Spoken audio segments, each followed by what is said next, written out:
The film begins with a little boy named Quinn, who's shown up at a construction site where his mother works as a construction worker. He wishes to meet his mother, who works in an underground construction program. He pays a visit and talks to her mother for a while, but she has to get back to some digging, so she tells Quinn to leave and get home safely. On his way out, he hears a man cussing at his mother only because she was making him go inside a tunnel he was afraid of. Quinn goes to that man and tells him that it's highly unethical and disrespectful to say bad stuff to a person just because they gave you a task you cannot do. The man's ego is hurt, so he dares Quinn to go inside the tunnel instead of him. Quinn takes the torch and fearlessly crawls inside the cave. He thinks he's touching the muddy walls, but in reality, he's touching the scales on a dragon's back. As he keeps stroking his hand on the dragon's back, thinking it's just a weird textured wall, the dragon spits a small fire near his feet. When Quinn looks up, he becomes scared to see the face of a dragon, which looks terrifying. The dragon spits its saliva on Quinn's face, which causes him irritation. He immediately arrives and informs everyone of the dragon sleeping inside the tunnel. His mother believes him after seeing his condition, but the men don't believe him. The men make a group and enter the tunnel to see if there is a dragon in there or not. The men somehow offend the dragon by spitting a large fire, wiping out their existence. The fire starts coming out of the tunnel. Slowly, everything starts catching fire, which makes Quinn and his mother run for their lives. Quinn and his mother take the lift to get back on the ground, but unfortunately, the dragon comes out of the tunnel and attacks the mother-son duo. The lift hits the ground with Quinn alive and his mother dead. It is then shown that the dragon's first appearance at the construction place was witnessed in 2010. Since then, the dragons have taken over the entire world and have reduced the population to a dangerous extent. The majority of people who were weak or unskilled happen to die within the coming years. In contrast, the strong ones survived and fought dragons for a living. This brings things to the current time, where fewer people are left on Earth. Quinn, a grown man now, is the chief of a minority group in London. He has made an underground slum where he gives refugees to needy people and provides them protection from the dragons. Quinn has befriended fewer guys that help him lead the slum. The people are only allowed to go out on the ground when they have to work in the fields or harvest food. Quinn and his people have crops outside from where they fulfill their basic food needs. One day, a guy named Eddie from Quinn's domain rebels and demands to leave. He blames Quinn and his poor food arrangements for the death of his wife and daughter. He wants out because he doesn't want the rest of his family to die of starvation. Quinn doesn't grant him permission, saying it's more dangerous to survive alone than to stay protected under his small community. Besides, he promises to provide more food once the crops are fully ready to be harvested. Till then, he requests Eddie to compromise. Eddie acts cool before him but secretly steals Quinn's Jeep keys. At dawn, he sneaks out of the underground slum with his family and some people on his side. They head to the crop field to get some food. Unfortunately, the security speculates a dragon's arrival in the fields. Hence, they ring the alarms in the field and the slum. Quinn and his associates wake up to the alarm and become alerted. Still, they realize Eddie and his family are missing. As much as Quinn is angry and mad at Eddie, he's also a leader who has to look after his people. He decides to go out to save Eddie and his family because he knows they cannot survive alone. Quinn is intelligent enough to trace them through his Jeep. He reaches outside the fields and starts a fire in all four directions outside the fields. Though this was dangerous and could have destroyed their crops, they took a year to prepare.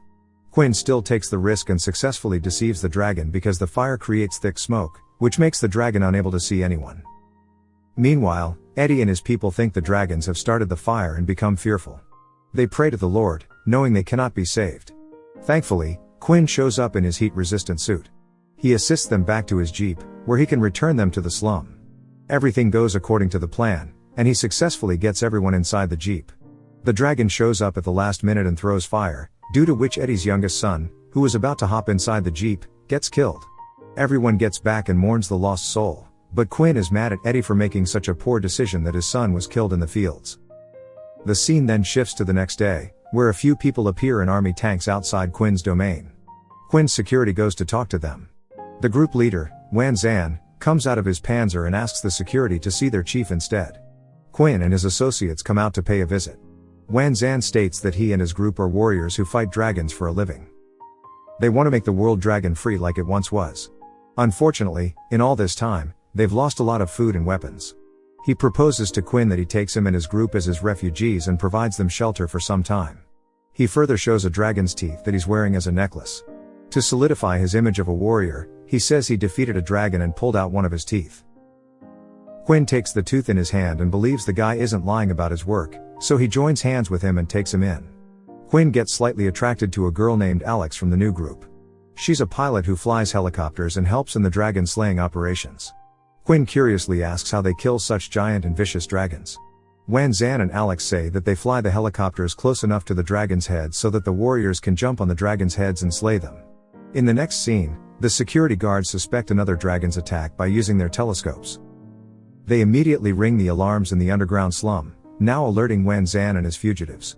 Quinn and his men and Wan Zan and his men join hands and hit the road to slay the dragons together. Wan Zan sends 3 of his fugitives on bikes before them.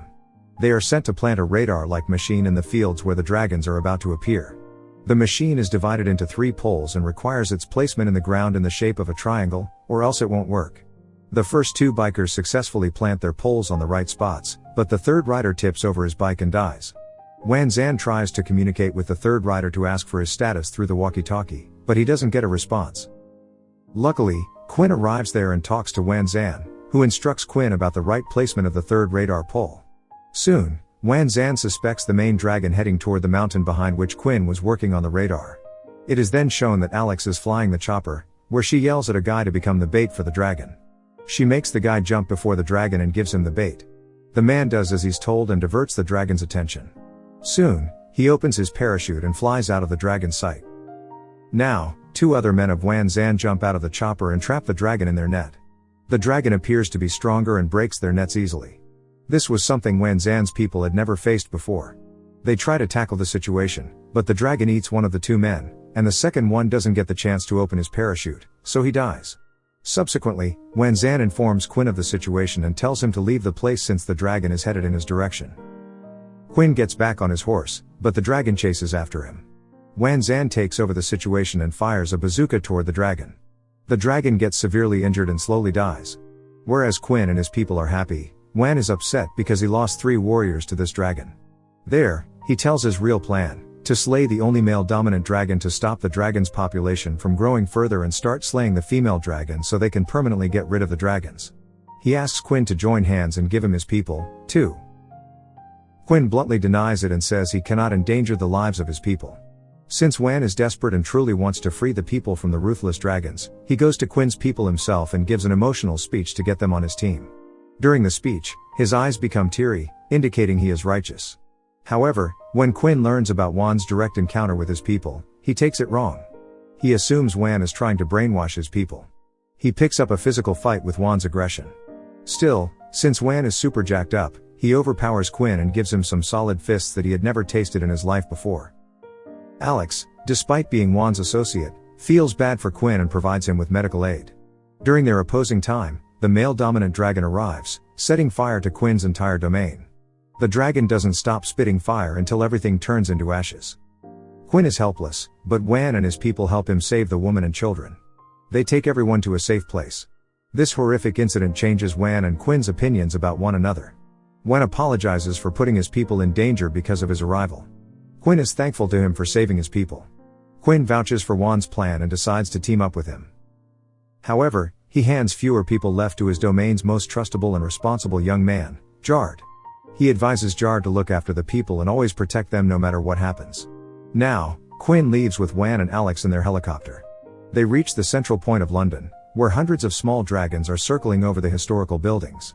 Unfortunately, the trio has yet to make a plan to defeat the main dragon, so they argue. Soon, the dominant dragon shows up and scares off other mini-dragons. Quinn people become relieved to see this because they will no longer have to waste their energy on the small and unimportant ones. Now, Quinn confesses that he knows all the underground shortcuts to reach the middle of London without them getting noticed or attacked by any dragon. The trio goes underground and reaches a point that's the main tower. They send Alex out as the bait. She lures the dragon toward the tower, where Wan uses a crossbow to throw a bomb inside the dragon's mouth. Unfortunately, he misses a shot that doesn't kill the dragon but only makes it angrier. The dragon opens an attack on Wan, but he dodges it. He takes out his axe as his last move and jumps off a dead end, hoping to chop off the dragon's head, but instead gets eaten by the dragon. This leaves Quinn behind. He gets his hands on the crossbow and shoots the bomb, but the dragon sees him and starts chasing after him. After a hard chase, Quinn luckily gets his hands on the weapon and shoots the bomb, aiming toward the dragon's mouth. His shot doesn't miss and goes straight inside the dragon, thus killing it mercilessly. The scenes directly cut to the part where Quinn and Alex are seen building a new community together in a place that has become completely dragon-free. Thank you for watching. Subscribe for more videos like this to help the channel out. Have a nice day.